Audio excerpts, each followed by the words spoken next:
Ashama akka mul'atan dhaggeeffattoota keenya sagantaa raadiyoo BBC Afaan Oromoo galgala har'aa eegaleera. Sagantaa har'aatiin Ameerikaan haleellaa boombii Afgaanistaanitti loltoota 13 galaafate haaloo akka baatu dhaadachuu. We will not forgive. We will not forget. We will hunt you down and make you pay. Dhiifaman goonu hin dagannus isin adamsinee gatii isin baasifna. Garee ayyaana shamarranii Shinooyyeetti dhimma bahuun shamarran manneen barnootaa baadiyyaa qarqaaruuf socho'aa jiran. Shinooyyeen ayyaana dubartootaati. Baay'inaan kan ayyaanni kun kan kabajamu naannoo Shawaati. Iddoo gara biraatti maqaa gara biraa qaba.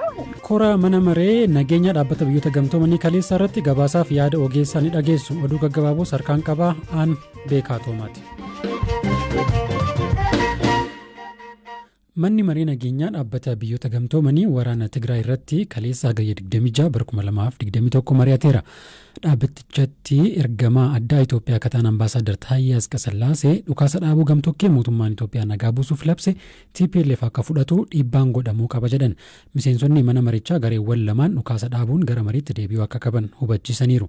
Barreessaa olaanaan dhaabbata mootummoota gamtoomanii Antooniyo Guutarees waraanni gara naannoo Amaaraa fi Affaaritti babal'ate dhaabbatee qaamonni hundinuu gara mariitti dhufuu qabu jedhan Firaa'ol Balaay dabaltiisanitti himte. Dhukaasa dhaabuun gara mariitti deebi'uun cinatti deeggarsi namoomaa danqaa malee akka qaqqabu gochuu fi bu'uuraaleen misoomaa uummataaf tajaajila kennan deebi'anii akka suphamuu qaban dhaaman. Guuterees tokkummaan Itoophiyaa fi naannichaa rakkoo keessa galeeraa kan jedhan barreessichi waraanichi gara naannoo Amaaraa fi Affaaritti erga babal'ate humnoonni naannichaa gara biroonis akka itti seenan himan. Dubartootaa fi ijoolleerra haleellaan saalaa gahaa jira. Waan kana akkaan balaaleffadhaa jechuunis himaniiru. Sarbama mirga namoomaan cinattis dinagdeen Itoophiyaa miidhamaa jiraachuu dubbataniiru. Dhaabbata mootummoota gamtoomanitti ergamaa addaa Itoophiyaa kan ta'an ambaasaadar Taayyee Asqasillaasee mootummaan Itoophiyaa nagaa buusuuf dhukaasa gartokkee labse TPLF akka fudhatu dhiibbaan godhamuu qaba jedhan. Hawaasni idila addunyaas walabummaa Itoophiyaa kabajuun karaa ijaaraa taheen qofa biyyattii gargaaruu akka qabu himaniiru.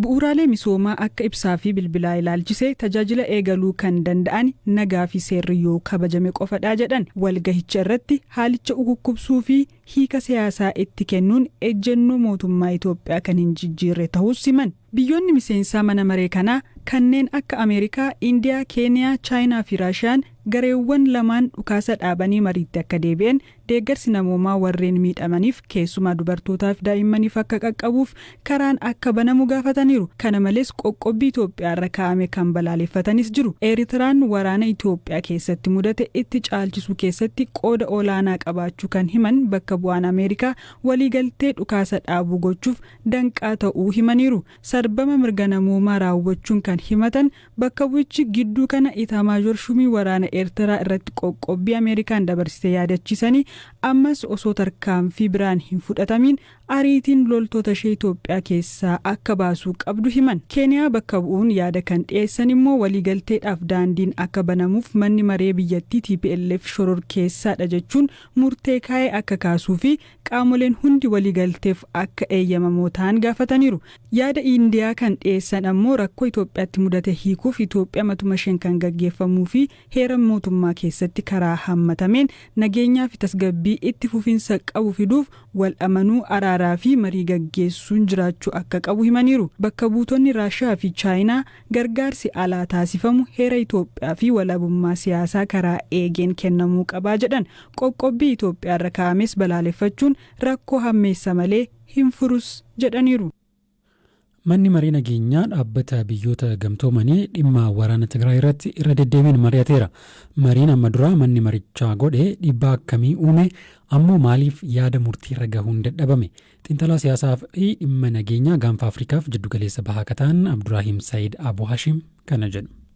ለውጥ ባያመጣም በሚዲያም በሌላም ሲስተጋባ ነገሩ ፕሬሸር ይፈጥራል ማለት ነው። ጅጅረም ፊዱ ባቱሌ ሚዲያ ረት ወይተ ዱበተሙ ፊ አጀንዳ ተው ኢባ ኡሙን ኢሳኑ ያደ ኡመታ ጅጅሩን ቃሙሌ ወልወራና ጅረን ረት ኢባኒ ኡማ ሚሴንሶኒ መነመሬ ነገኛ ዩኤን ሸነን ከሚርገ ሰገሌን ኩፊሱ ዮካን ቬቶ ፓወር ቀበን ወሊገልቴ ረዋን እንገኘፍ ገረ ያደ ሙርቲ ዮኪን ሪዞሉሽን ይረጋውን እንደንዳም ሪዞሉሽን irra hin gahamu taanaan ammoo gorsuma qofata biyyoonni veetoo paawar qaban shanan jidduu walitti bu'iinsi fedhii yookaan conflict of interest waan jiruuf waltajjii kanatti fayyadamanii irree isaanii walitti agarsiisuu barbaadu. Jalqaba biyyootni kun kopha kophaatti wal amansiisuu hin danda'an yoo ta'e rakkinichi ittuma fufa. Kun ammoo bu'aa homaatu hin qabaatu. አንዱን እስኪያሸንፍ ይሄ ደግሞ ነው ዚሮ ሳም ጌም የሚሉት።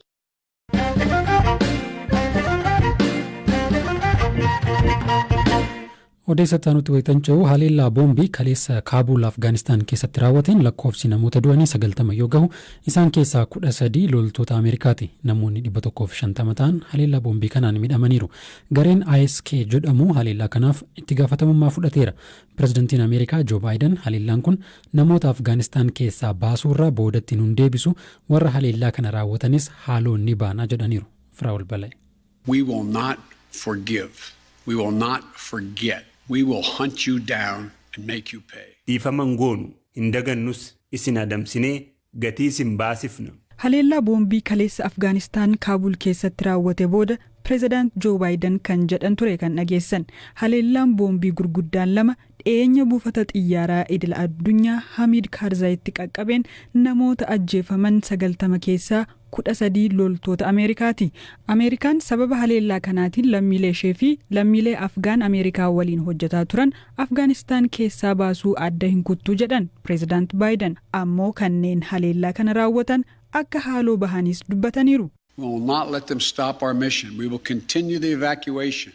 Ergama keenya akka adda kutnu akka nu godhan hin hayyamnuuf lammiilee baasuu itti fufna.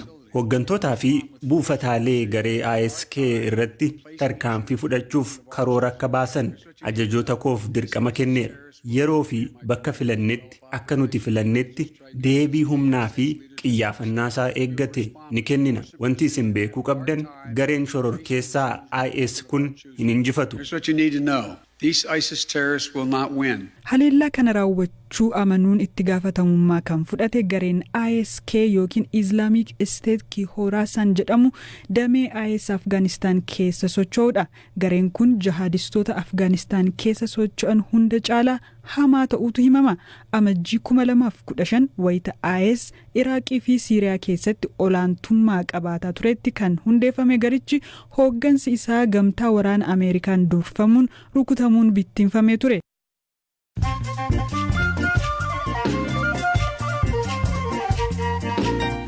raadiyoo BBC Afaan Oromoo dhaggeeffataa jirtu gidduutti immoo oduuwwan hafan hin gaggabaabsiisanitti hima. Pireezidantiin duraanii Naayijeeriyaa Olusegun Obasanjoo gaanfa Afrikaatti ergamaa gamtaa Afrikaa ta'uun muudaman. Wayita biyyi gaanfa Afrikaa guddittiin Itoophiyaan waraanaan raafamaa jirtutti kan muudaman Obasanjoon naannicha keessatti nagaan akka bu'u hojjetu jedhameera. Torbanoota dhufan Finfinnee akka galanis ni eegama. Gaaffii paartiin Izeemaa dhiyeesse hordofuun manni murtii buufataalee filannoo 4 irratti filannoon akka irra deebi'amu murteesse. Buufataaleen filannoo manni murtii filannoon akka irra deebi'amu ajaja afranuu naannoo kibbaa keessatti argamu. Paartichi buufataalee filannoo 28 irratti filannoon irra deebiin akka godhamu mana murtii iyyate boordii filannoo waliin mormaa turuu ABC'n gabaaseera.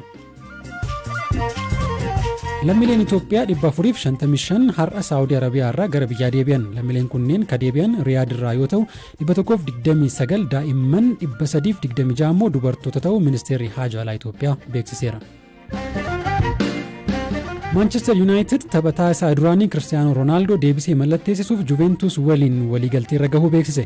Cristiano Ronaldo bara 2009 United gadhiisee Real Madrid gale. Waggoota 6 United keessa ture keessatti taphoota 292 taphatee gooliiwwan 118 galcheera. Saayintistoonni Masrii hambaa gosa qurxummii weel jedhamu kan luka 4 qabuu fi waggoota miliyoona 43 dura jiraachaa ture argatan. Hojjaa meetira 3 fi ulfaatina kiloogiraama 600 qaba jedhamee kan tilmaamamu qurxummiin kun mangaagaa cimaa ittiin adamsee qabachuuf gargaaru qaba ture jedhame. Qurxummichi lafarraa fi bishaan keessas akka jiraachaa danda'a ture himameera. Oduun isaanuma kana.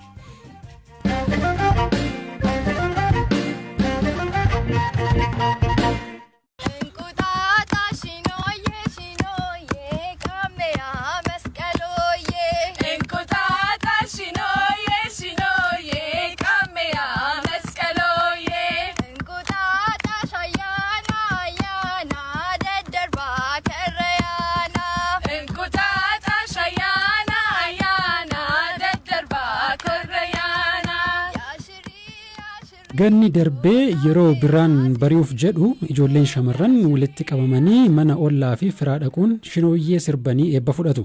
Tibban ammoo hiriyoonni miidiyaa hawaasaa irratti wal beekan aadaa kana akka hin irraanfatamne gochuurrayyuu barattoota dubaraa manneen barnootaa baadiyyaarra jiraniif paadii yookiin mi'a qulqullinaa laguuttiin eeggatan walitti qabuuf itti fayyadamaa jiru.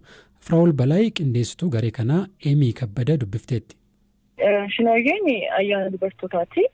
Baay'inaan kan ayyaanni kun kan kabajamu naannoo Shawaati. Iddoo gara biraatti maqaa gara biraa qaba. Adda addaa qaba. Iddoo tokko shinooyyee jedhama. Iddoo tokkotti qunii buqqisaa jedhama. Iddoo tokkotti aseesaa jedhama. So basically akka maqaatti kan qabne shinooyyeedhaani. Ayyaana kan kabajan shamarran hin heerumneedha. Shamarran kun hiriyoota jaraa walitti qabamanii mana firaatti mana ollaatti deemanii sirbanii taphatanii birraa barriisaa waggaa haaraan dhufuusaa labsanii taphatanii galu. Akkamiin yaaddanii maalidha kaayyoonsaa? Kaayyoonsaa inni tokkoffaa aadaansaa akka hin bannee fi aadaansaa akka beekamuufi kaayyoon inni lammaffaaf inni guddaan immoo ayyaana kana sababeeffachuudhaan dubartoota yookaan shamarran baadiyyaa jiran hanqina meeshaa qulqullina ofitti eeggatan dhabuudhaan mana barumsaa hafu. So nu dubartoota nu magaala keessa jiraanna. So ayyaana kana kabajnee hiriyoota keenyarraa firarraa meeshaa kana sassaabnee yoo mana barumsaaf kennine ijoolleen kun hanqina meeshaa qulqullina ofitti eeggan dhabuudhaan mana barumsaa naafwannu jennee yaadne. So muuvimentii akkanaa jalqabne akka gaariitti deemaa jira.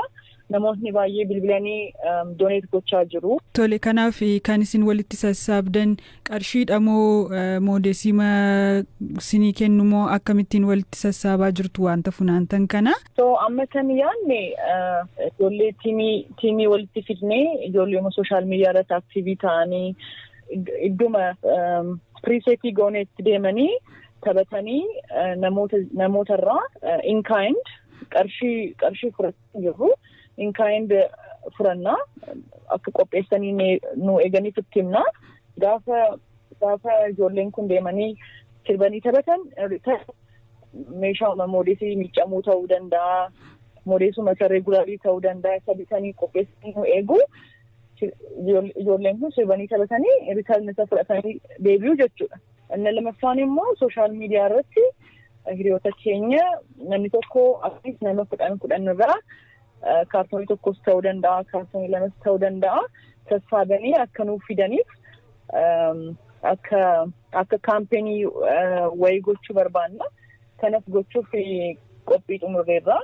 Haga yoonaatti torbee darbee waan jalqabee natti fakkaata waan kuni hagam sassaabdanii waliigalatti immoo hammam walitti qabuu barbaadan mana barumsaa eessa jirutti ammoo kan kennuu barbaadan waan kan? Ammammaatti namoota biyya alaa jiraatan qarshii wayii nu erganii moodeesii miidhamuu binnee jirra. Kan amma 20 tilmaamama. Moodeesiin tokko birrii 220 gurgurama inni miidhamu jechuudha. So inni at least waggaa 2 dubartii tokkoof hin fayyada. Kan yaadne mana barumsaa 2 yookaan 3 naannoo Amboo irratti kennuu yaadne mana barumsaa sadarkaa tokkoffaati. Kabajamtoota dhaggeeffattoota keenya sagantaan keenya har'a asuma irratti goolabamaa odeeffannoowwan dabalataa marsariitii keenya www.bbc.com afaan oromoo akkasumas fuula feesbuukii keenya BBC News afaan oromoo irraa argachuu dandeessu. Sagantaa torban kanaa kan qopheessite Firaa'ol Balaay turte, gama teeknikaan Deevis Masaaroo kan isinii dhiyeessaa ture immoo an beekaa Toomaatii. Torban nama biraatiin sagantaa biraan walitti deebina. Horaa bulaa.